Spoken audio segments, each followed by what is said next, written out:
How are you? Welcome to another um, session from Reclaim Open. I am here with the inimitable Ed Beck, who will be talking about building a portfolio culture at Oneonta and designing and onboarding.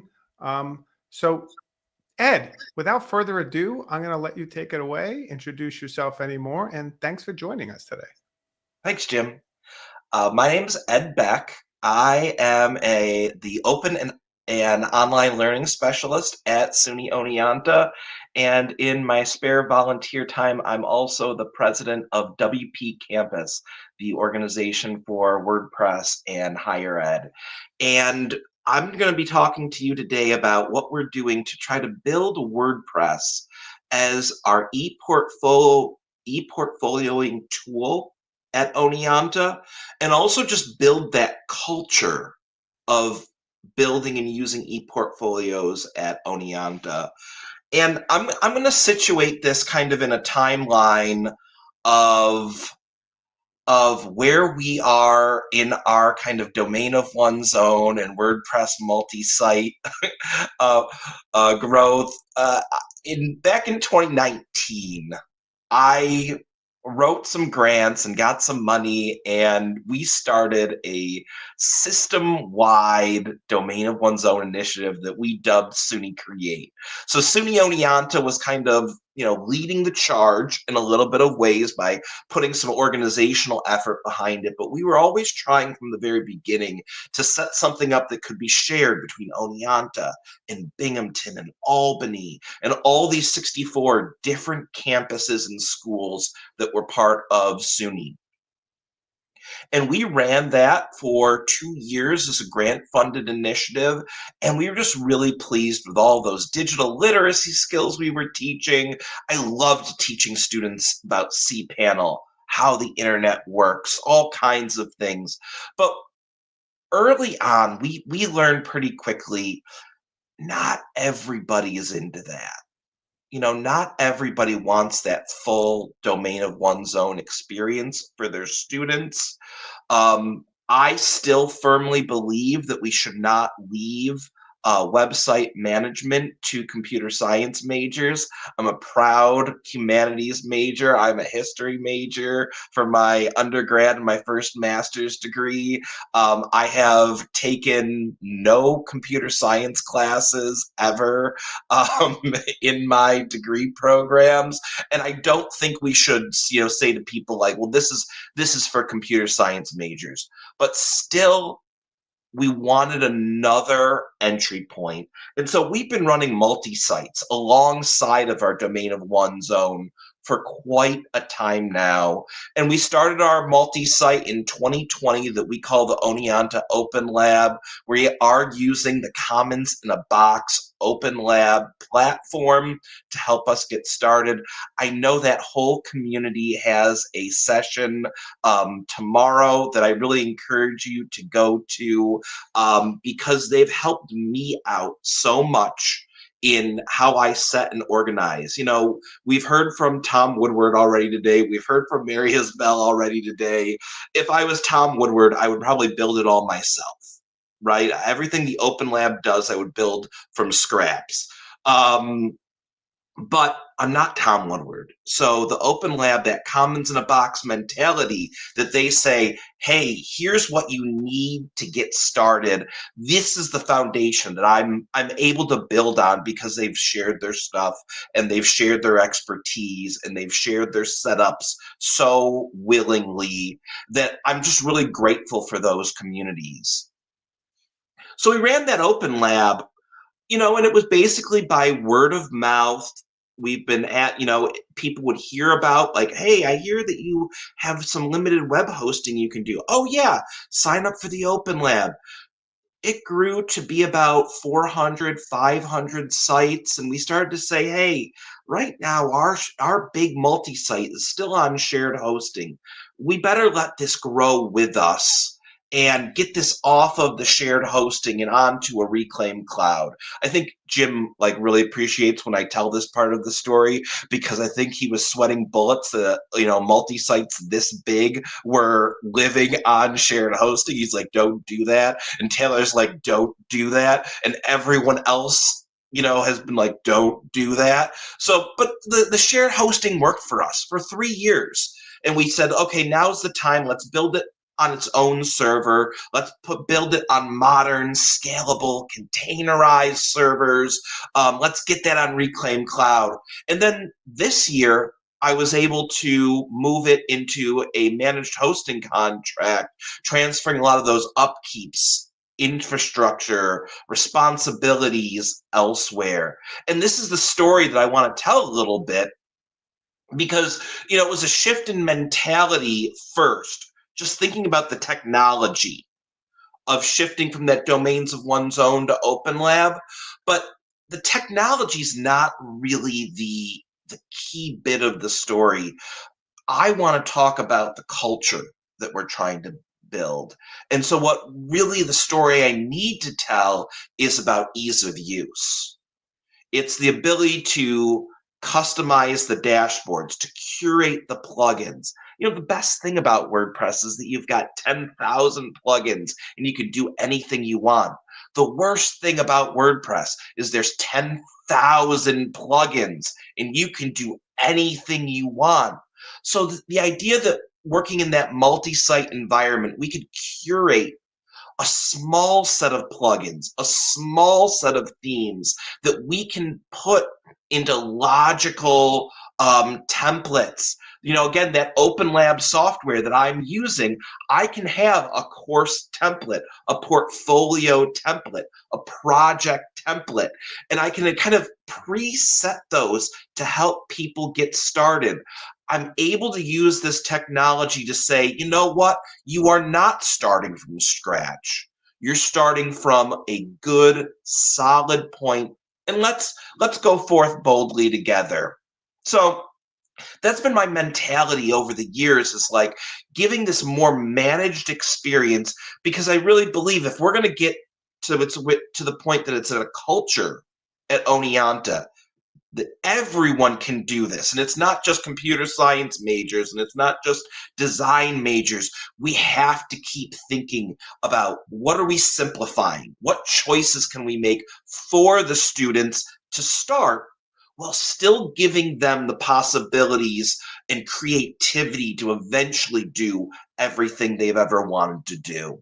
So that's a little bit of my timeline of my 6 years of thinking about this, and the growth that I hope you see as we're developing this project.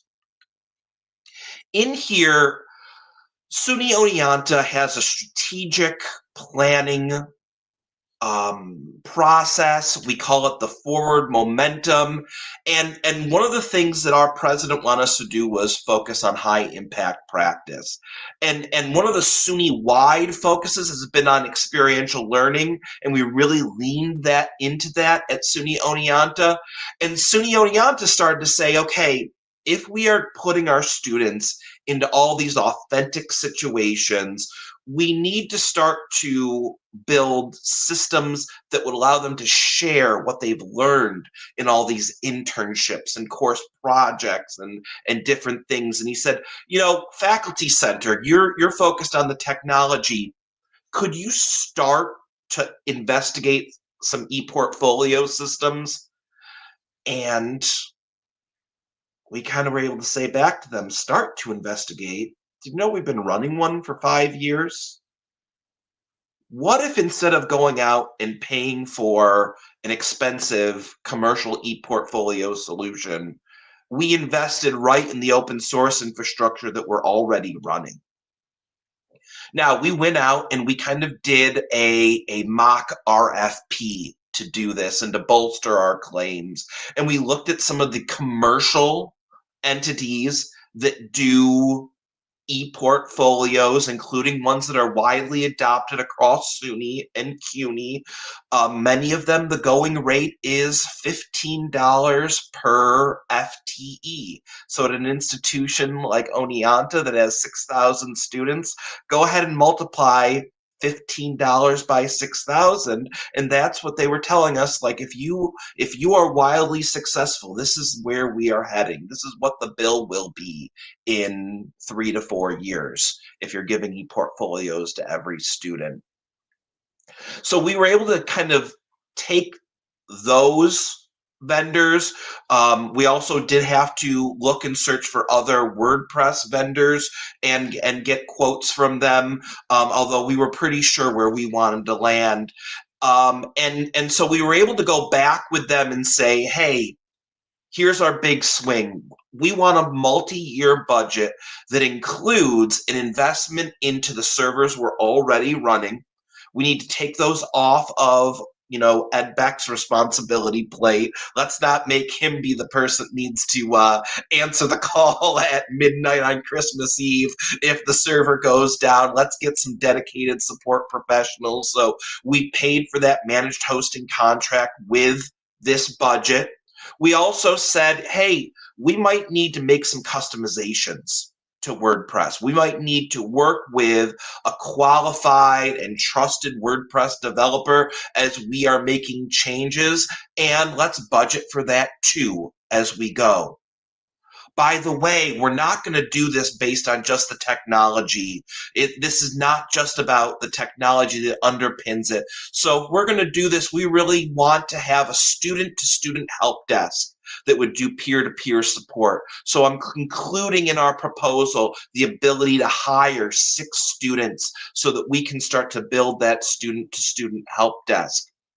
And also, we want to start building faculty fellowships where they can build their leadership. We want to bring outside speakers to our campus to speak about ePortfolioing as part of practice. We want to send a contingent to the American Association of College and Universities, AAC&U, to their ePortfolioing Institute. And this is the budget we would need to send a leadership group to that committee so that they would have that year-long professional development experience. We built that all into a budget. We presented it back to the provost, and he said, sure.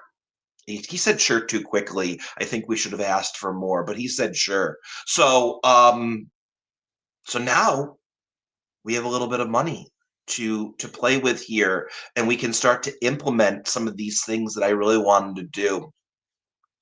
One of my first priorities was to think about the digital front door of our project, and that required some work with single sign-on. And other schools had gone before us and done SSO before us with OpenLab specifically, but often those solutions were extremely custom. They maybe were hard-coded in their solutions, and so we actually commissioned the developer of the CBox OpenLab to build us an SSO plugin, with the mandate being we want this to be for us, for SUNY Oneonta, but we also want to do it in the open source way so that the next institution that wants to integrate SSO can do this. And we want to do it the OpenLab way. Like, there are people in the OpenLab community that feel very strongly that usernames, for example, should be chosen by the user. That way they have the option to anonymize or not. This keeps us right with FERPA. This keeps us right with our open principles, but it's kind of difficult to do that with an SSO, because normally when you just do SSO integration into WordPress,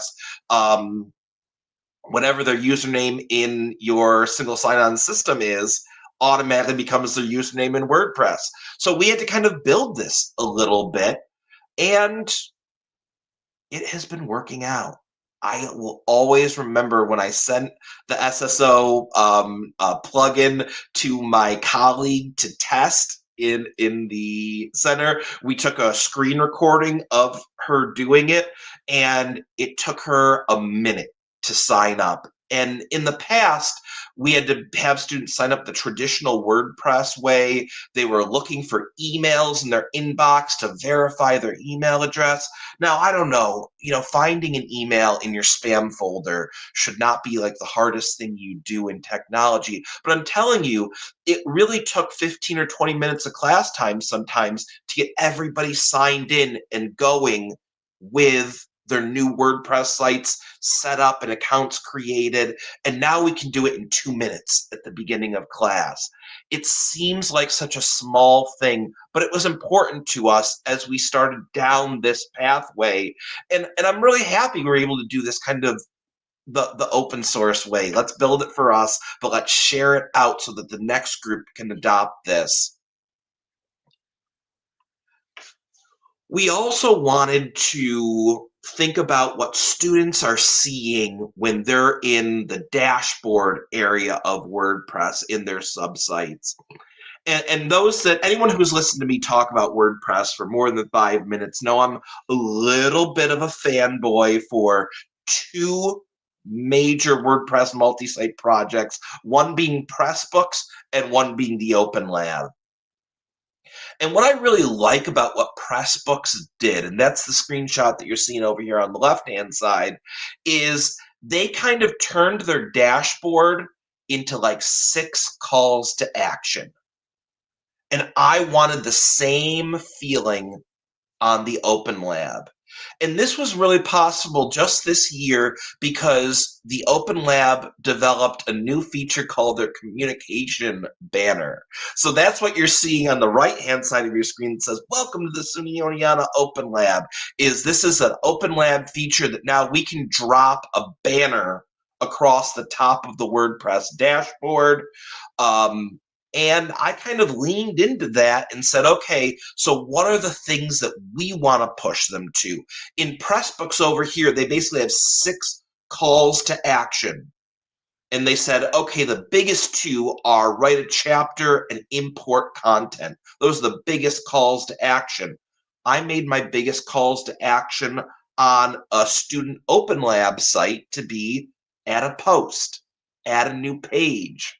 And I really love how in Pressbooks they have integrated their help materials right next to their calls to action. So you see this spot right here that's a little bit blank right now? This is where a link to my help article is eventually going to go. It's being written right now by my students that says, when should I be adding a post? And when should I be adding a page in WordPress? I want to build those. Here's where you start right next to, and here's how you get help if you're not sure what to do. This is embedded in the mentality and as we're customizing. And I'm able to do it because I'm using the OpenLab software, but I'm building it in WordPress, kind of the WordPress way. The next thing I'm doing that's really scary to me is I decided we were going to adopt full site editing by default. We were going to teach one way of how to do WordPress, and we were going to do it the 2025 way. And I don't want to steal my students' thunder. My students are presenting tomorrow as part of the student showcase. But we did this by building a custom theme meant for portfolios, and we used them to help design this theme and to be able to say, we want one kind of Swiss Army knife plugin that can, or Swiss Army knife theme, where you can walk out, and although we all taught you how to use the same theme, you can walk out of it with very different looking websites. I used to use the Go theme because I felt like that was a theme that I could do this with, but we had to build a theme that would do this kind of the WordPress full site editing way. This was a great learning opportunity to me. I spent more time in theme.json than I am really prepared or emotionally to talk about. I thought AI would be a huge help in this. Turns out it wasn't. I had to learn a lot about what's going on in theme.json, but I was taking what the students were building for me, and they were saying like, okay, here's 9 different ways that at the top of our our portfolio might look like. And then we were just building that back into this theme that we were building collaboratively together. We had to make some, tough decisions about this as we were building these themes and building them, about what to include, what not to include. We eventually decided, based on the students' feedback, that we were going to pull out all of the patterns from the default WordPress pattern directory, and that we would give the students a simplified view of only patterns that we had created that we felt were good for ePortfolios. So when you see contact forms, footers, galleries, each pattern in here, and I think there's about 80 of them in this theme, were all designed by my students to be for ePortfolios. And be for that single person website in this Red Dragon portfolio theme. And so that was really a huge undertaking that we took, that we're really excited about to roll out this fall semester, to say, you know what, we've designed this theme from the ground up to say, hey, here are 4 different ways that your front page could look like. And by the way, you don't have to use one of these cookie cutter ones. Each one of these is made of little Lego parts. Feel free to pull them apart, mix them up, put them back together. There are different ways that this thing could look like. And I'm really, really proud of the work that my students did, over the summer, and really excited to see what this works like in the fall semester, because this was my second big swing, was to really lean into this full site editing as we're building these sites. The final thing that we did in this Red Dragon portfolio theme is that we did go into the functions.php and we removed some controls. We simplified the user experience inside the theme. Again, testing this out with students, making sure that they were on the same page, saying, what if there were no margin or padding controls in the WordPress Gutenberg Editor? What if we took out 8 controls for the headings to make it a little bit simpler for people who are just learning WordPress the first time? What if we removed about 40 blocks from the WordPress post editor to simplify that experience, but still made them available in the site editor? And again, I hope this pays dividends in that we have really customized that user experience in WordPress in a way that will make it an easier landing for those students. And I can't say enough about what these students are doing, and it's part of what I want to talk about, building the culture. I think it's important that you always talk about who your ed tech heroes are, and we were really inspired by people like Jackie Tony Howard at Tulane that runs the Newcomb Institute. She shared with me her flyer on the left-hand side of how she advertises for students. She came and spoke at my institution last year about implementing a feminist design lab team and how we should organize.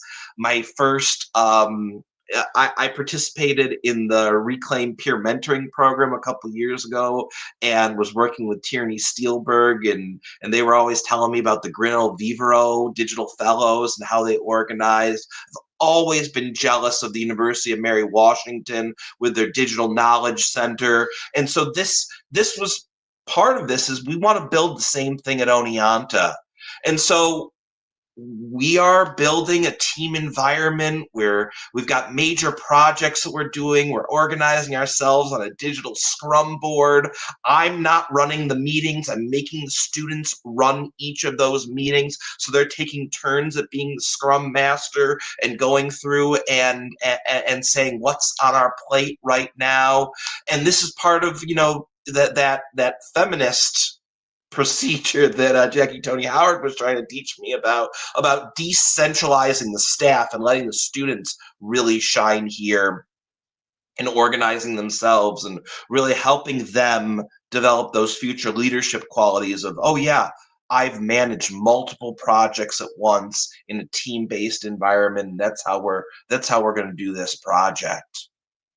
Right now, we've got 4 different major projects that the design lab is working on. We want to build an ePortfolio gallery. We know that that blank page syndrome is really scary for students, and so we really want to build a place where they can go and be inspired getting their ePortfolios. So we want to really push those in. We're also researching podcasting for those. And we're also building those into some marquee projects. And we're also thinking about when should we be building for a project and when should we be co-creating with a project. And those are there.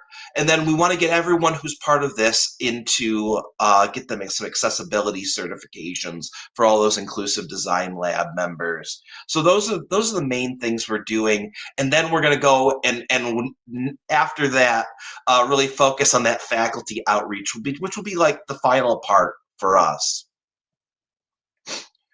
I think we've got a couple questions in the chat. I'm going to try to answer Pete's question first. He asked, are the sites you're putting in splits off of a Reclaim Cloud domain, or are these students and their own sites on their own domain? So we have an open lab, and the open lab is at openlab.oneonta.edu. So that's a Reclaim Cloud domain, and then we've got them set up where they can do subdomains off of that openlab.oneonta.edu. So I can have edbeck.openlab.oneonta.edu. That project, the ONI News Lab, can have ONI on newyork.openlab.oneonta.edu. So they have their own site, and in their WordPress multi-site, they have a place where they are the admin and they have total control. But it's a site that we've set up for them where we've been able to curate the back end a little bit more. And then the next question was on Mark, and he wanted to know if the Dragon template is available. Yes, I've released that on GitHub, and I will pop over to the chat in a bit and put that link in there. The theme is available if anybody wanted to adapt that for their own uses, maybe taking out all of the screenshots of our mascot Red Dragon and localizing it for their institution. You'd be more than welcome to do that. And if you've got ideas of what we should be doing with that theme and want to submit a pull request, I'd be more than happy to have other people making that theme better, because I think that the simplification for the students, I believe, is really going to work out. And I had some qualms about whether we should be simplifying for students with that Red Dragon theme, because I want to be teaching them full WordPress. But where I ultimately landed is I've given them a template, and the starter theme is Red Dragon Portfolio. And so that starter theme is a little bit simplified for them. And if they would like to change their theme to 2025, the default theme for WordPress, which has not been simplified for them and doesn't have the same guardrails, they are more than welcome to. But for onboarding large groups of new students, I like that simplified experience. I think that's close to the time we have. Jim? Ed, that was awesome. The chat, I hope you do go check it out. I know you were busy presenting and presenting brilliantly, by the way. But the chat was fueled by people who were inspired by the work you're doing. And I think, people will have their own kind of feedback and be contacting you. But I just want to say personally, what I think you are and continue to be is an amazing advocate for the work you're doing and for the open source and for things like Pressbooks and CBOX and the great CUNY folks there. And I also love the way you're not only thinking about, okay, here's the cost of the hardware, but here's the cost of the people. Here's the cost of the development. Here's the cost of what open source truly costs an institution like SUNY or a system like SUNY. So I just want to say, I mean, it's brilliant work. You continue to do it, and you do it really well. And I think all of us, as we're talking about in the chat, are really kind of impressed with it. So thank you so much for all you do. Thank you, Jim. You know, the theme of last Reclaim Open that I walked away with was human infrastructure. That's what we talked about the entire conference. And so that very much informed what I've been working on the last 2 years. What's the culture? What's the human infrastructure? Yeah. And you do it well. So you're a star. Thank you so much. And with that, we're going to kind of try and play out cleanly. Let's see if we can. Ready? Come on, Jimmy. Jimmy, do you got it? Jimmy, you don't got it. Okay, we're not going to play out as cleanly as I hoped, Ed. Wait. Ah, goodbye. Nom nom nom.